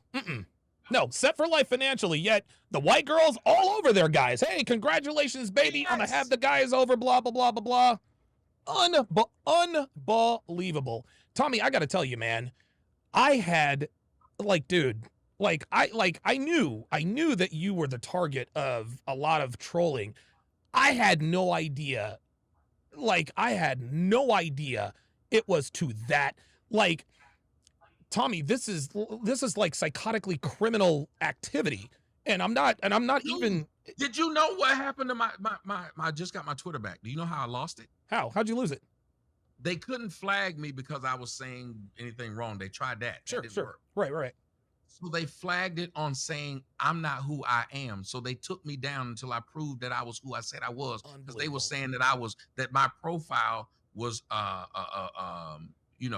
who I forgot. Right, like a bot or something. I'm impersonating. So yeah, I'm impersonating. Right. Okay. Another person. Unbelievable, I'm impersonating. Man. And they know it's you, but they're telling Twitter that it's not you because they know Twitter doesn't really know if it's you. Dude. So they had it down. It's been down for like 3 weeks. I finally got it back. I've been spending 3 weeks trying to prove I'm me. Well, guys, it's Tommy. Where can they find you on Twitter? Jesus fuck. On Twitter, it's Mr. Sotomayor. ITS MrSotomayor. The best place to find all of my stuff is just go to my website at tjskoc.com, and therefore you can find my Twitch, which is weird because I know Myron then was like, wait a minute, Twitch don't kick you off? No, man. Twitch lets me ass. Are you wait, hold on, you're on Twitch for real? The Tommy Sotomayor Show. I'll be damned. Fucking hell, you fucking hacked the internet, man. Look, even you can't believe that shit. I didn't know it was that different. Everybody else was like, oh, yo, Twitch kick you off. Twitch is popping. Oh my goodness. Like, get rid of your ass. I was like, really? Well, no, I'm still quit counting my chickens. No, we certainly ain't gonna do that. For sure. But yeah, that's the type of vitriol I get from people, and the fact that they cheered. The same group of people who believe white people mistreat them went right to the white man to get me banned off YouTube. There it is. And then sit there and say, and then are glad they brag about it. We got you kicked off YouTube. So you went to the white man, but you claim I work for the white man. Right. So if I work for the white man, why would the white man listen to you and kick me off? If I'm doing his bidding. Yes, right. They don't realize the contradictory hypocrisy that their very existence sort of connotes. Because if this is the thing, this is when you can really tell if somebody is about that life or not. And you alluded to this earlier. You can tell that when you're discussing something with somebody, you can tell which thoughts are their own and which thoughts that they're just parroting. And that's Yes. exactly what people are doing on Twitter. They don't really have a thought one way or another. They just decided that they don't like you and are using other people's talking points to talk shit about you. This happens all the time. Newsflash, idiots, we know who you are. And Tommy, like you or I, there is nothing that I have never heard before. I've heard Coon and Sellout and Uncle Tom and all this other kind of stuff. Like, nigga, be original. If you're going to troll, at least be original. Shit. God damn. Like, dude, that happens all the time. I get people in my comments, Donovan, you're a white boy. And I'm like, bruh, I've been called a white boy since I'm 16 years old, man. I'm not going to time you out. I'm going to let you try again because that was really, really bad. Yeah. They don't have any new ones, and that's why I said I don't like the cultish mentality. One of the guys from Marquette's show called me last night on my show. He called in. I let him on. He tried to pretend. They always try to pretend they're going to have a real conversation at first. Oh. As he was having the conversation, I was destroying all of his points about how I was backbiting. Out of nowhere, he said, since he couldn't win on that, fuck you, crispy black ass nigga. That's why Tyreek would punked your ass. There it is. I said, oh, there so it is. You literally going. I said, there it is. You can't even stop. And then he kept doing it. I said, sir, I got you so upset by defeating your points that you're just going to now throw up all the same talking points. Like a woman. Already been thrown up. The interview that I did on Vlad TV, where Tyreek walked in, was 2015. It's almost a decade ago. He did not lay a hand on me. He did not push me. He did not bump me. Right. He didn't do a thing. He had a phone in one hand recording it and a coon train in the other one trying to deliver it to me. And that's them saying he punked you. Even Vlad TV said, or DJ Vlad said, if he really wanted to fight Tommy, he'd have just waited on him in the parking lot. Yeah, right. Exactly. Yeah. He wouldn't have had a camera, and he wouldn't have tried to do it in front of us. Yeah, they'd have handled business out there and had been done with it. Yeah. I didn't know he was coming. So if he was that mad, he would have been right there in the parking lot when I stepped my black ass out there. But he didn't. But he wasn't. Right. He didn't. He wasn't. Tommy, I got to tell you, man, hell of an interview, man. I did not expect to learn what I learned, but seriously, but man to man, man, I've been a fan of yours for a while, and you know, and I'll probably never reach your level of influencer success, but I think the reason why I identify with you is because you and I are a lot emotionally. We're both very fiery guys. We're passionate guys, and we have a very low tolerance for bullshit. And I just like, it's just not, sometimes I can control it, Tommy. Most of the times I can't. I just can't let bullshit slide. When somebody is saying something to me that I know they wouldn't say like otherwise, it takes everything in me not to respond. And I know you go through the same thing. So when people talk, Tommy's this and Tommy's that, I'm like, y'all gotta chill. Y'all gotta chill on this dude, man, because I understand exactly what this man is going through, at least to some degree. Holy shit, the kind of trolling you get. Tommy, listen, man, you are welcome on the show at any time, man. Fantastic guest. You speak the truth. I've got a little retreat coming up out in Lake Tahoe. Dude, you should, dude, dude, look, man, I'm charging an arm and a leg for it. Dude, you can come out for free on me, man. We're going to be out there riding ATVs. We're going to be horseback riding. We're going to do some sailing. It's really going to be a lot of fun with the guys. It's not going to be any of this, we're going to be up there we're just going to be hanging with the fellas. And so, yeah, if you have the time, I'd love for you to slide on by, man. But tell the people where they can find you and give us any last words here. You can find me. The best place to find me is on my website at tjskoc.com. Or you could just Google Tommy Sotomayor and my website will come up. Probably be like the first thing. Just look past the arrest record. Right after that, you can be able to see the website. But if I wanted to say anything to people, I'm like, look, stay out of fucking cults. That's going to be my 2024 going forward. Okay. Stay out of these cults. Do not be anywhere where peace to the saints, PTTS and shit like that. When you're saying that because this man tells you or any man tells you, this is what you should have a problem with. I co-host a show with a dude, and I always talk about I don't date single mothers. Right. His wife was a single mom. Okay. He ain't never got mad at me or tried to divorce his wife right. because I said that. It is a stupid thing that if my opinion mattered that much to this man sitting beside me, that he's like, baby, I can't be with you because we red pillars don't mess with us.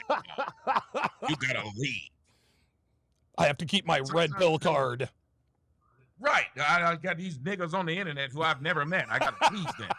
And a lot of y'all are probably ruining y'all life at home, Unbelievable. Y'all dating, ruining your relationship with your baby's mamas or whatever the fuck because of some shit I said or somebody else said. You gotta understand this shit worked for me. And if it don't, if it look like it ain't fitting in your life, don't just add it because you worried about a motherfucker named Marquette telling you that you ain't a man because of you don't know this nigga. Right. And he don't know you. Yes. You listen to niggas telling you not to pay for hoes, and then you find out they paying for hoes. Don't listen to them. Do this shit as entertainment. There should be, if there's stuff you can put in your life, absolutely, and it works, then you use that. There we go. But do not feel prisoner. Right. Any one of us, because while we're talking to you, guess what we're doing in our lives? Learning as well. That's right. We are building as well. We are changing as well. Wow. That is the incomparable Tommy Sotomayor. The next time I have you on, I know how to do those lower thirds, those animated lower thirds. So the next time I have you on, I'll have all of your social media and websites and all that. And I'll try to find a picture where you're not yelling or angry or upset. There it is right there. Yes, over that. Oh my goodness. Yeah, I might have to use AI for that. Tommy, thanks for stopping by, man. I appreciate it. Thank you, brother. Talk to you later. All right, absolutely. Tommy Sotomayor stopping by the studio. Man, hell of an interview.